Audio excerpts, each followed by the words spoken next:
News ఇక వార్తల్లోని వివరాలు చూద్దాం.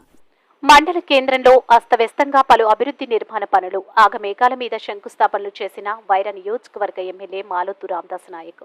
పార్టీ కోసం కష్టపడిన కార్యకర్తలకే కాంట్రాక్ట్ ఇస్తే కక్కుర్తిపడి ఇష్టారాజ్యంగా సీసీ రోడ్ల నిర్మాణ పనులు, మండల అభివృద్ధి కోసం నిధులు తీసుకొస్తే అభివృద్ధికి పాటుపడుతున్న ఎమ్మెల్యే ఆశయాలను తుంగలు తొక్కుతున్న సంబంధిత కాంట్రాక్టర్లు, పర్యవేక్షణ లోపంతో చూసి చూడనట్టుగా వ్యవహరిస్తున్న సంబంధిత అధికారులు. భద్రాద్రి కొత్తగూడెం జిల్లా జూలూరుపాడు మండల కేంద్రంలోని 24 గ్రామ పంచాయతీల్లో ఎన్ఆర్ఈజీఎస్ క్రింద 1,47,00,000 రూపాయలతో పలు అభివృద్ధి కార్యక్రమాలకు వైరా నియోజకవర్గ ఎమ్మెల్యే మాలోతు రామదాస్ నాయక్ శంకుస్థాపనలు చేశారు.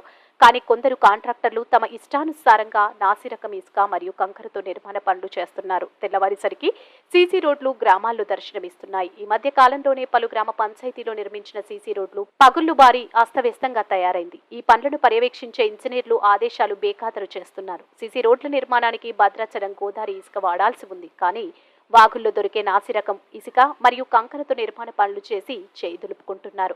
కొన్ని గ్రామాల్లో అయితే ఇసుకకు బదులుగా యాష్ ఉపయోగిస్తున్నారు. ఇకనైనా సంబంధిత అధికారులు పర్యవేక్షించి గ్రామాల అభివృద్ధికి పాటుపడాలని కోరుచున్నారు.